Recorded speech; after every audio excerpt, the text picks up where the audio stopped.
Deep in the Scandinavian mountains, legend says that a gruesome troll known as the Mountain King lies asleep. The only thing that can wake him up is if the princess isn't married by her 18th birthday. Because of this story, King Eric is desperate to find a husband for his daughter Princess Kristin before it's too late. One day, Prince Frederick shows up to ask for Kristin's hand, and impresses everyone with the pompous vocabulary he uses and all the stories about his adventures. Eric decides Kristin will marry Frederick even if she doesn't really want to, and gifts the princess a portrait of the prince so she can start falling in love with him. However, Kristin still refuses to do as the king says and escapes from the castle in the middle of the night after leaving a knife on the portrait as her only message. Meanwhile, Espen is traveling through the forest when he's suddenly hit by Kristin's horse and thrown into the river. When Kristin realizes she's hit something, she walks into the water too, and Espen uses the chance to pull her down with him, making Kristin return the favor. Espen is charmed by Kristin's sass and tries to befriend her, but Kristin can't stand Espen's babbling and ignores him until he offers to share the food in his bag. Since she hasn't eaten in a while, Kristin ends up eating everything only to leave after thanking Espen for his kindness. Moments later, Espen returns to his family's farm, where his brothers Per and Pal have been working since dawn doing their chores but also making up for Espen's absence, so they aren't very happy with him. Things get worse when their father informs them that all their crops are ruined thanks to a vulture that came down because Espen didn't put up the scarecrow, and since Espen gave all the things he got at the market to Kristin, they have nothing to eat. The father scolds Espen for not pulling his weight and takes Per and Pal hunting. Espen spends the day alone in the house tending the fire, and in the evening, he hears heavy thumps and growling coming from the forest. Espen assumes it's a troll and starts using the fire poker as a sword as he imagines himself as a hero. This causes a bit of fiery coal to be thrown around the house, which starts a fire. Espen hurries to try to put it off with all the water he has, but the flames spread quickly and there's nothing he can do but watch. In the forest, Kristin continues to make her way out of the kingdom when she suddenly hears the noises as well. It's the Mountain King, who finally has come for her. Kristin tries to run away but she's not fast enough and soon she gets captured.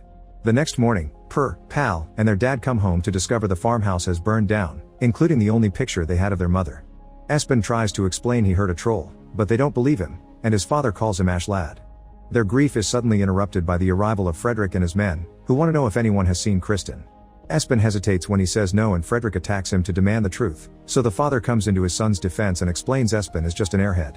When the subject of the troll comes up, Frederick tells them that the king has promised that whoever finds the princess will get her and half of the kingdom. After Frederick and his men leave, the father gives Per and Pal the last of his money and asks them to find the princess to get the reward. Espen wants to help too, but his father gives him nothing and kicks him out, asking him not to come back. Espen decides to follow his brothers anyway, and whenever he sees something on the road like a broken mirror or an old helmet, he picks it up, even if his brothers think he's wasting their time. After a few hours of walking, Espen hears some cries for help coming from the woods. Per and Pal ignore it and keep going, but Espen wants to do the right thing and goes to check. He ends up finding a druid that got stuck in a log, so Espen uses her hatchet to break the wood and free her. The druid also says she's hungry after being stuck there for so long, and Espen shares his last potato before explaining he's looking for the princess. The druid informs him that she's already been captured by the Mountain King and the only way to kill him is to get the legendary sword TVA gear, which was last seen in a very dangerous marsh.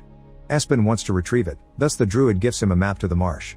At first it looks empty, and to make the image appear Espen must ask politely. Espen begins to follow the map to cross the forest and finds Kristin's brooch on the ground indicating he's going in the right direction, although he doesn't notice he's standing on a footprint left by the troll. When night falls, he makes camp alone and uses the helmet he found to boil some plants. Meanwhile, Eric feels incredibly guilty for having caused his daughter to disappear. A messenger suddenly arrives and informs him that they've found Kristin's horse in the woods next to a giant tooth, confirming the troll took her. The next morning, Kristin wakes up to find herself in the troll's cave. The exit is blocked by a heavy boulder she can't move, meaning she can't escape. Back on the road, Per and Pal come across a basket full of golden apples. They decide to take one for each of them, but they're so delicious and addicting that they end up eating them all. At that moment a group of women arrives and asks them to come with them. Per and Pal follow them without realizing they're wood nymphs. Nearby, Espen is following the map and gets distracted when he sees the nymphs taking his brothers away. He decides to follow them too, but the path is closed and doesn't open until Espen finds another golden apple and takes a bite. Once he enters the nymph's lair, he finds his brothers eating and having fun with the ladies, but when Espen sits down to eat too, he has weird visions of the food actually looking rotten and the nymphs looking evil. One nymph wants him to eat more apples and Espen realizes that's what put his brothers under the influence. He can still see the truth because he only took a bite. After pretending to eat more to get the nymph off his back, Espen takes his brothers away from the table and slaps them to make them snap out of it. Now Per and Pal can see the truth too, and when the monstrous looking nymphs call them back, the boys begin running away. The nymphs chase after them and try to close the path to trap them, but the brothers jump out of the lair just in time before it closes. Now they're traveling together again, and the brothers begin arguing over what mythical creatures exist or not. It makes sense not to have seen a troll because sunlight hurts them, but it doesn't explain unicorns. Meanwhile in the cave, Kristen is wondering if she could climb her way out of there when suddenly the boulder at the entrance it's moved away. It's the troll, who drops a bunch of animal bones to feed her. Kristen doesn't want to anger him and pretends to eat to please him. Back to the boys, Espen picks up a ball of yarn while Pal discovers this road is near a town, so it's decided they should take a rest. They go to the nearest tavern to fill their bellies, and at another table the waitress is also serving Frederick and his men, who are all extremely rude to her. Espen shows his brothers the map, and this is seen by Frederick's men, causing the prince to immediately come to the brothers' table. Frederick asks for information on the princes because they love each other very much and they have to marry, promising a good reward. Per and Pal are interested in selling the map since they only want the money to rebuild the farm, but Espen points out that if Kristen truly loved Frederick she wouldn't have run away. Frederick gets furious and demands to have the map. Per also thinks they should hand it over. Espen refuses, and when the waitress brings their food, Espen throws the bowl of hot stew at Frederick's face. A furious Frederick orders his soldiers to catch the brothers, triggering a bar fight that everyone in the tavern joins. As various men exchange blows all over the place, Frederick goes after Espen with his sword, and Espen only manages to defend himself thanks to the waitress passing him a rolling pin. Frederick still hits him and makes him drop the pin, and when Espen tries to grab a spoon instead, Frederick overpowers him on top of a table. As he comes closer, Frederick steps on a plate of food belonging to a burly and now furious man that grabs Frederick and throws him away. The brothers take this chance to run away into the woods, but Frederick and his men follow them until they corner them against the edge of a cliff. Espen pretends to hand in the map, but at the last second he turns around and jumps with his brothers into the water. After swimming for a while, the brothers reach the shore, and Per starts scolding Espen for not taking the money and making an enemy out of a dangerous prince. Per also thinks their family would be happier if Espen didn't exist, and Espen responds by starting a fight. Pal immediately separates them, and Per takes the map before going back to the road. Even after the insults Espen continues to follow his brothers, only stopping to pick up a bear skin. Meanwhile the troll comes to pick Kristen up to get married. Kristen tries to defend herself with a piece of bone, but this does nothing, so she uses her words instead and points out that there can't be a wedding if she doesn't have a pretty dress. This successfully makes the troll drop her and leave for a while. Eventually the brothers make it to the marsh, where they get surrounded by a heavy fog. Espen gets his boot stuck in the mud, but Per and Pal don't see it and keep going until they get lost. Fear takes over them when they start hearing weird noises that turn out to be Frederick and his men, who finally capture the pair. Frederick wants Espen as well, but Per says he's dead to protect him. In the meantime, Espen continues to wander around until he comes across the lake he had seen on the map. He jumps into the water without noticing the moss creature swimming around, and at the bottom, Espen quickly finds the legendary sword. The creatures attack him as soon as he grabs it, but after some struggling underwater, Espen resurfaces victoriously. A few hours later, Frederick's group has left the marsh thanks to the map they took from Per, and they stop to relieve themselves in the forest. Per decides to try to escape and throws some dirt at the guard to distract him, then he runs to grab a horse, but the horse doesn't obey him and Per is captured again. Espen also manages to leave the marsh, and after testing his sword on a tree to see how sharp it is, he makes a plan to save his brothers. Frederick and most of his men start yelling when they suddenly see a bear coming after them, but the burly guard stops the beast to prove it's just Espen wearing the bear skin. Now Espen gets captured too and Frederick keeps the sword, but he doesn't kill the brothers yet. He wants to use them as bait when they make it to the troll's cave, and if Kristen doesn't cooperate when they find her, then she'll die too. The group continues to travel, only stopping to make camp at night. The brothers are tied to a tree and Pal asks to be fed, but the men throw the food out of their reach just to see them struggle.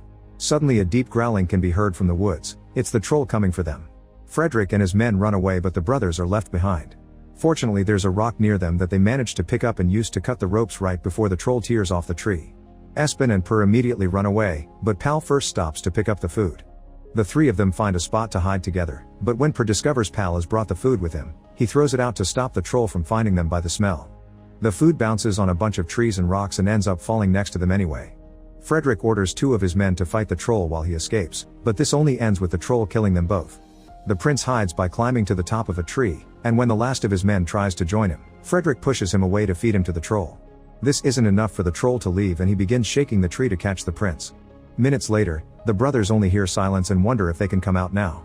However, the troll finds them, thanks to the smell of the food, and kidnaps Pal before finally leaving.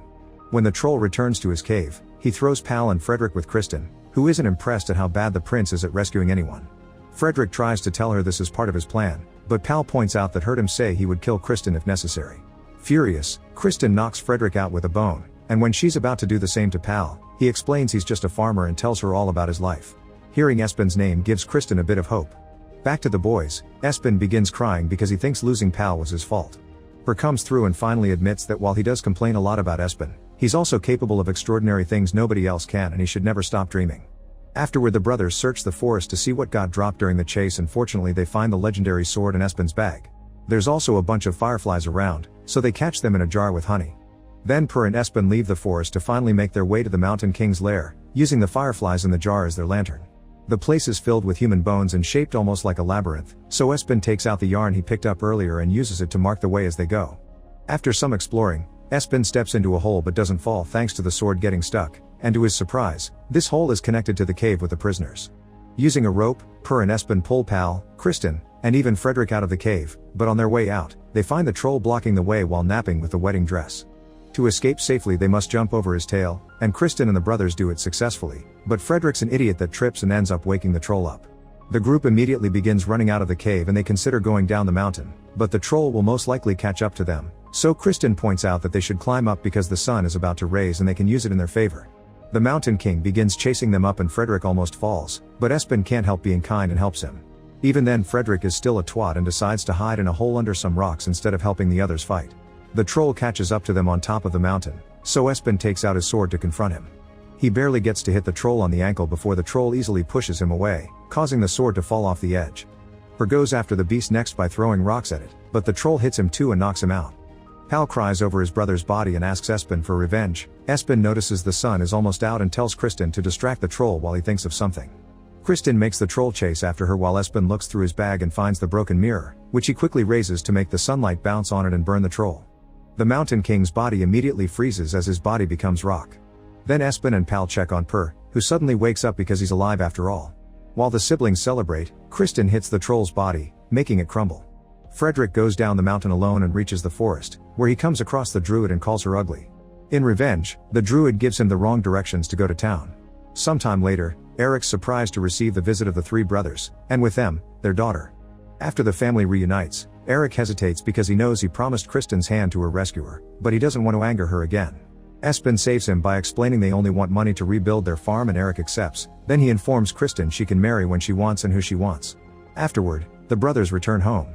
The father hugs Per and Pal while Espen stays back, thinking he isn't welcome, but his dad hugs him too and the two of them apologize to each other. Espen hands him the money and Per explains they got it, thanks to Espen, so the father tells him his mother would be proud of him. He also apologizes for calling Espen Ashlad but Espen decides to keep the nickname. Some weeks later, the farm's getting back together little by little. Kristen's comes to visit Espen regularly, and they often leave to have dates. Meanwhile in the forest, Frederick is still lost and when he finds a golden apple, he becomes the nymph's next victim. Make sure to subscribe and turn on notifications so you can watch more videos like this. Thanks for watching.